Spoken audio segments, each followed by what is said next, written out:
Good morning, and wow. You know, it's something to be a minister from another congregation, and I am at church this morning. Thank you so much. Amen.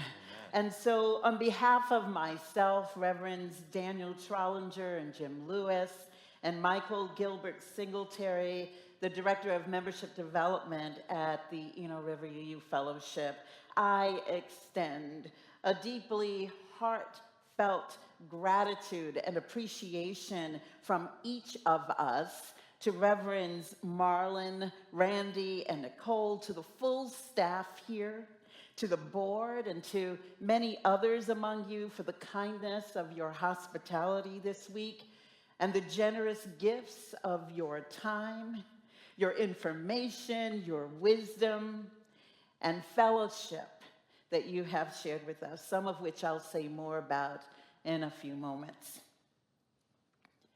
So I began working at the Eno River UU Fellowship 13 years ago. I was not yet a minister then, and I was still learning what this thing called Unitarian Universalism was in actual practice.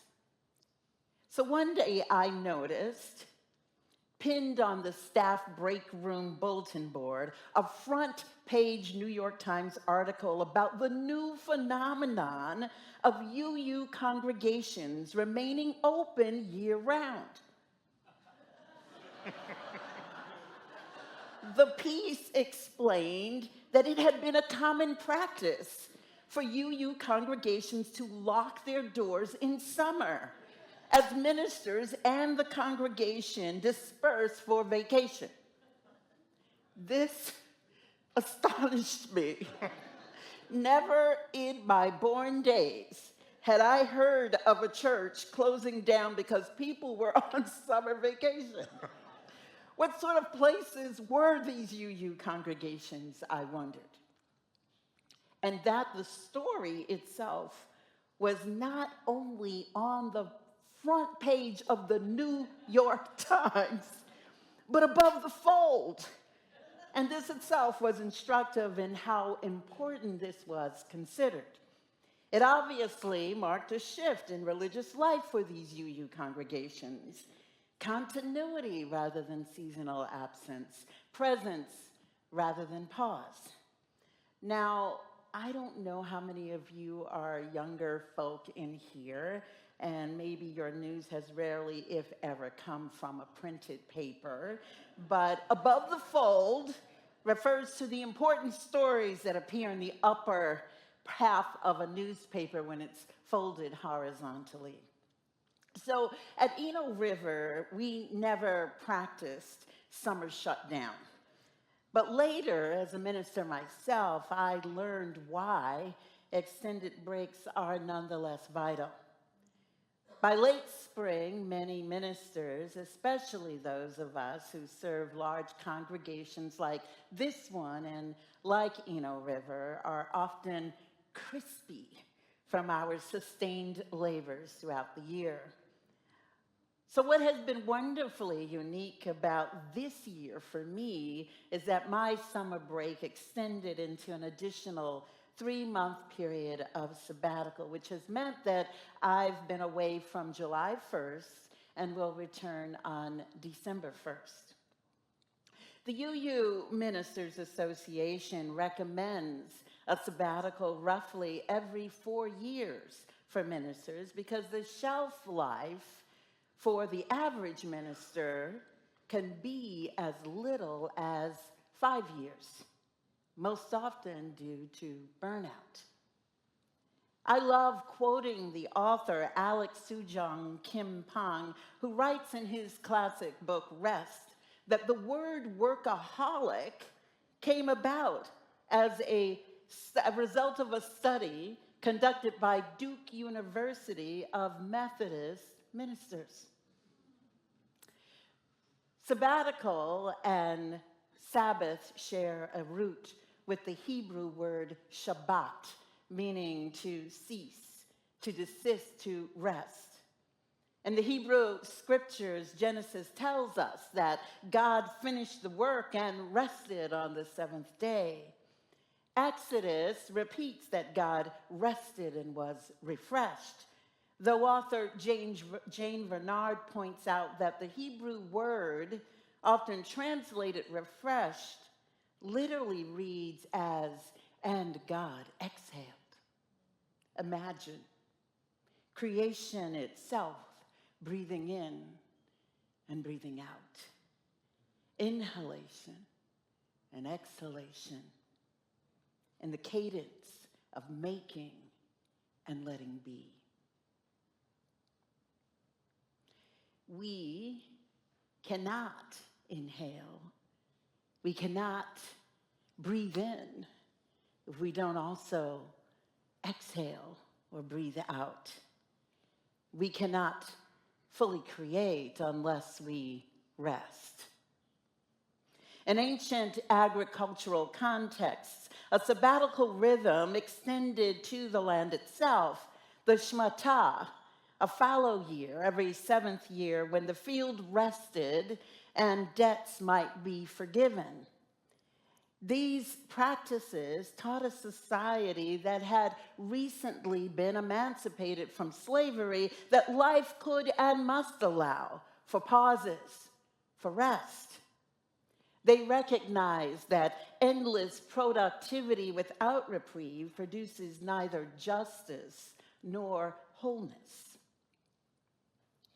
In 1988, the feminist and writer Audre Lorde, who was confronting a second diagnosis of cancer, wrote words that continue to reverberate among us today. She said, "Caring for myself is not self-indulgence, it is self-preservation, and that is an act of political warfare."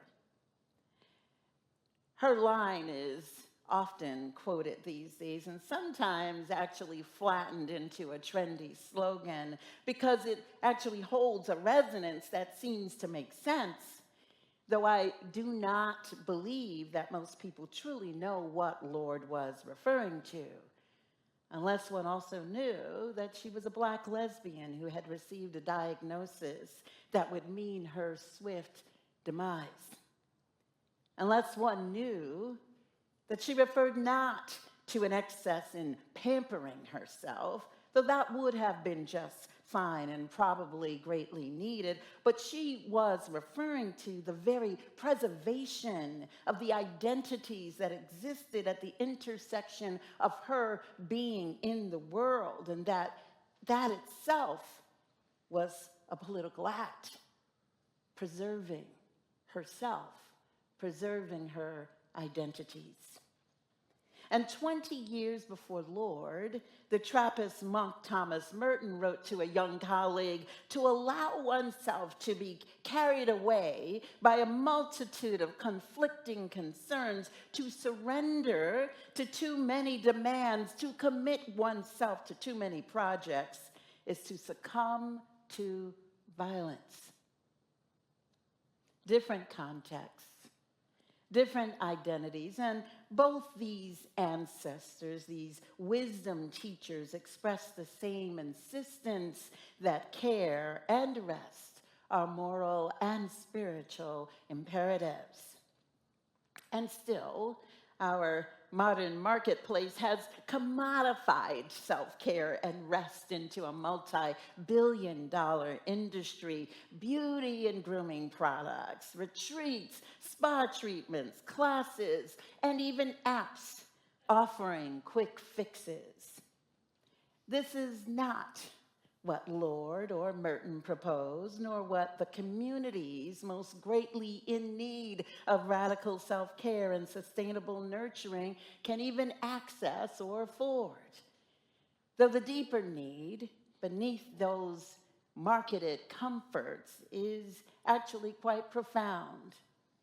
It points to the simple capacity and desire that we all have to pause, to exhale, to rest.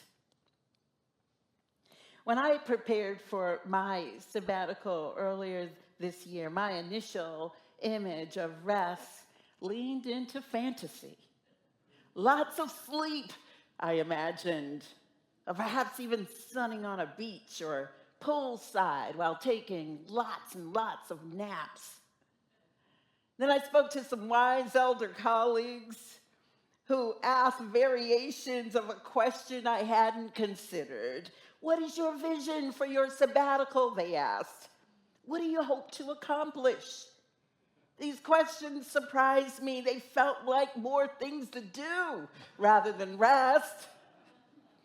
But I came to realize that rest without intentionality can become avoidance or missed opportunity for renewal.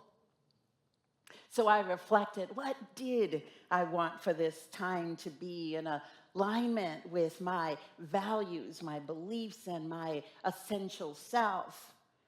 What would make this pause a true sabbatical, a time of rest and discernment for clarity and understanding about those matters most deeply upon my heart? And so this began to feel more like a journey, one during which it was important to arrive at an understanding of how the work of ministry might be sustainable. A Sabbath rest that reestablishes rhythms of care, accountability, and renewal, not solely for myself, but for the congregation as well. The writer Joseph Campbell's model of the monomyth, the hero's journey, came to mind. Departure, initiation, and return, defined as a call to leave, trials that transform, and a homecoming bearing of an elixir for the community.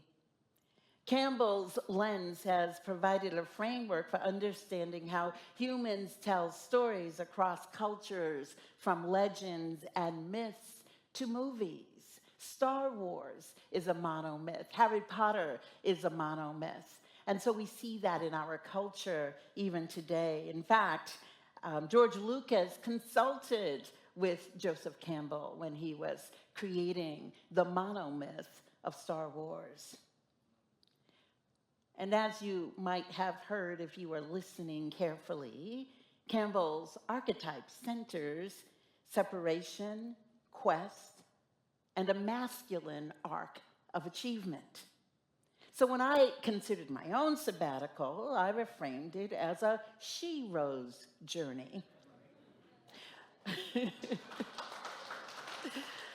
A path that values relational repair, interior transformation, negotiated power, and the reweaving of community ties. Where the hero might slay an external foe, the sheroe tends wounds, restores balance, and returns with gifts for communal life. And if we were to also consider the experiences of Black, Indigenous, Latino, Latina, Asian, and other people of color, we find heroes and sheroes who approach their journeys with still other perspectives. Those that often prioritize reciprocal relations with people, with the land, and ancestors, rather than the linear, heroic process.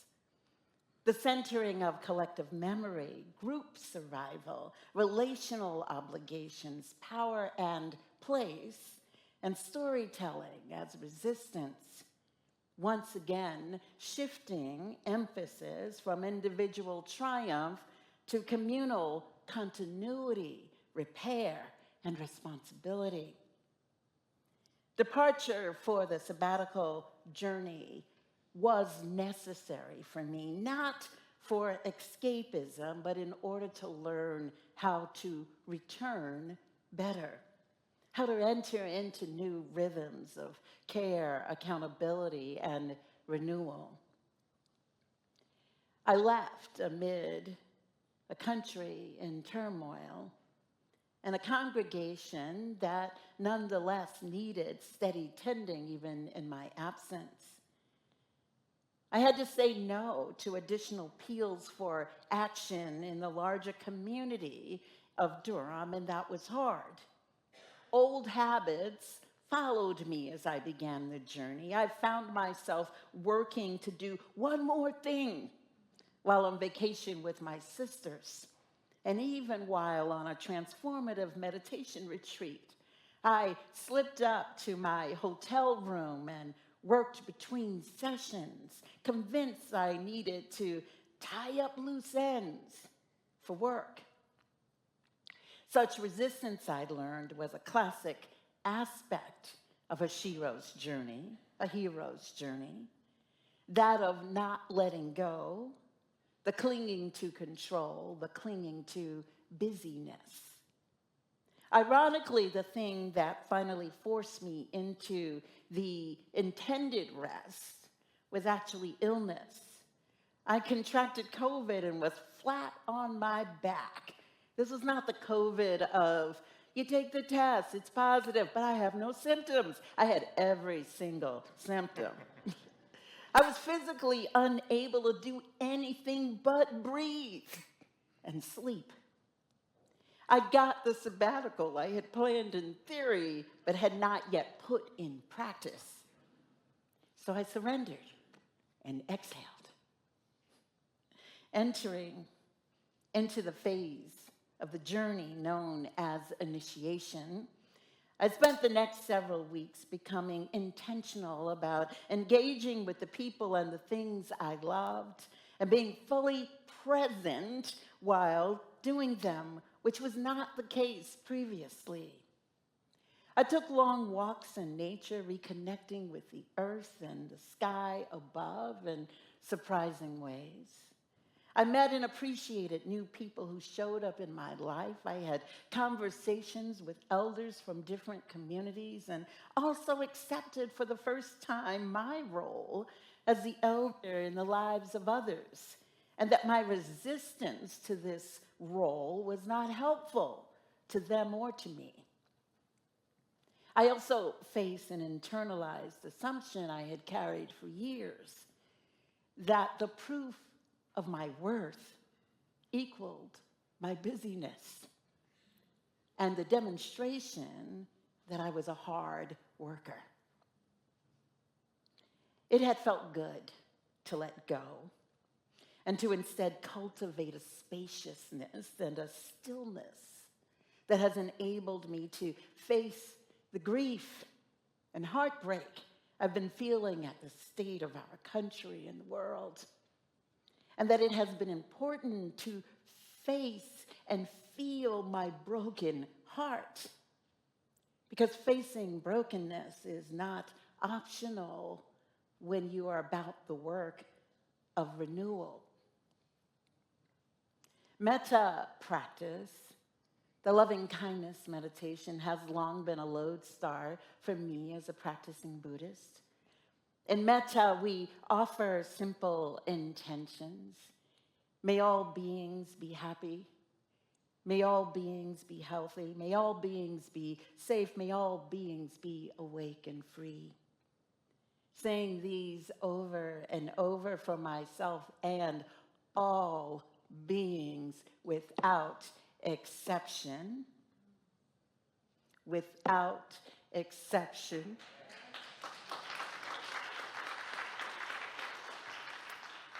It has steadied me. It is not sentimental, nor is it a spiritual bypass. When I've felt anger or despair, it's been this practice that has returned me to a ground of compassionate agency. It has kept me tethered to the work and the values I am committed to, especially when it is most difficult to hold to those commitments. So now, on this, the third phase of the sabbatical journey, which is the return, I am quite conscious that I'll be back in my own pulpit 6 Sundays from now. I'm happy. I love my work. I feel it is a great privilege to get up every morning, every single morning, knowing that I do the work of my heart.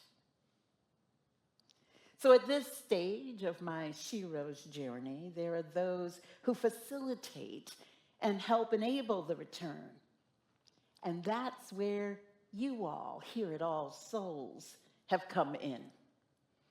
Being here in your community, sitting with your ministers and your staff and receiving some of Reverend Marlin's wisdom one-on-one has lifted my spirits, renewed my vision, and inspired my heart, and I thank you, all of you. The elixir I shall be returning with is not a miraculous cure. It is instead a way of being. Attention, presence, vulnerability, joy, frequent moments of pause and faithful practice are the medicine that allow me to return refreshed, not less broken, but better prepared to carry the burdens and the joys of ministry. The elixir is not a magic wand. It will not instantly erase grief or dismantle some systemic injustice. Rather, these practices fuel the perseverance needed for sustained engagement. When we are steadied in our inner life, we are better able to do the outer work of organizing, loving, and resisting oppression. As I prepare to depart, I offer you 3 small practices from my sabbatical time, and the invitation to you is to do them daily for a month. Just try it out as a support in cultivating the ways of being that I've been naming. First is the 5-minute morning attention. Sit and breathe for 5 minutes. Name 3 things you see, 3 things you hear, and 1 thing you feel. And offer 1 small intention for the day. This to train your attention toward presence rather than reaction. Second is 1 honest check-in. Each day, send 1 brief, truthful line to someone. I'm okay, but I could use a chat. Or thinking of you today. This cultivates vulnerability and mutual care. And third, 1 concrete act of care. Do 1 specific and measurable thing to tend a relationship or place. Call a neighbor, water a plant, write a thank you note. Small acts, repeated, can reshape things all around us, even though we might consider, this is nothing. Actually, it really is offering something. And so try these without perfectionism. If you miss a day, begin again without judgment. The aim is incremental acts, the sort that accumulate into steadiness. And thus, I bring no grand elixir in a vial. I bring instead a set of deeper convictions that rest is not indulgence, but preservation, that vulnerability creates kinship, and that steady small practices produce strong and durable transformation. These are not substitutes for our collective action, but they're the kayaks that keep us afloat while we row toward justice together. So may we hold one another's hearts with courage. May we practice exhaling as faithfully as we inhale. May our congregations be places where people arrive broken and are met with listening ears and steady hands, where Sabbaths and sabbaticals are honored as communal necessities, and where return bears gifts, sometimes small, sometimes hidden, that sustain our common life. Ashe, salam, shalom, and blessed be. And may the people say, Amen.